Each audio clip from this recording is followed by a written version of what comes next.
اور بھائی کے لاشے کو بھی دیکھنا تھا. لہذا ایک منزل وہ آئی کہ امام حسین نے جب سر حسین کٹ رہا تھا، بی بی دیکھ رہی تھی، امام حسین نے اپنی نگاہوں سے اشارہ کیا کہ بہن ارجعی الی الفستاد، بہن اب آپ خیام میں چلی جائیے، اس لیے کہ اب جو منظر ہوگا وہ آپ سے نہ دیکھا جائے. اس لیے کہ شمر جالس علی صدر، شمر حسین کے سینے پر بیٹھ گیا. ایک بہن کیسے دیکھتی کہ ایک قاتل ہے جو میرے بھائی کے سینے پر ہے، اس نے داڑھی کو پکڑا ہوا ہے اور کن خنجر سے حسین کو ذبح کر رہا تھا. بی بی زینب حکم امام سے خیمے کی طرف پلٹی، لیکن صدائیں گونج رہی تھی الا قد قتل الحسین بکربلا، الا قد ذبح الحسین بکربلا.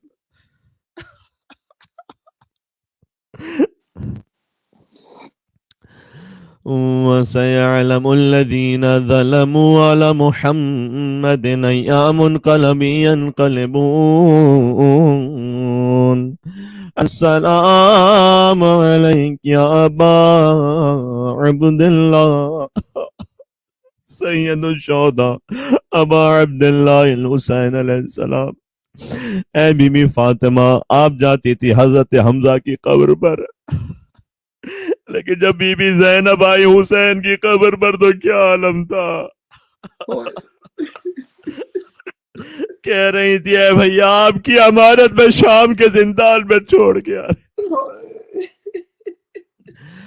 السلام علی الحسین وعلی علی ابن الحسین وعلى أولاد الحسين وعلى أصحاب الحسين.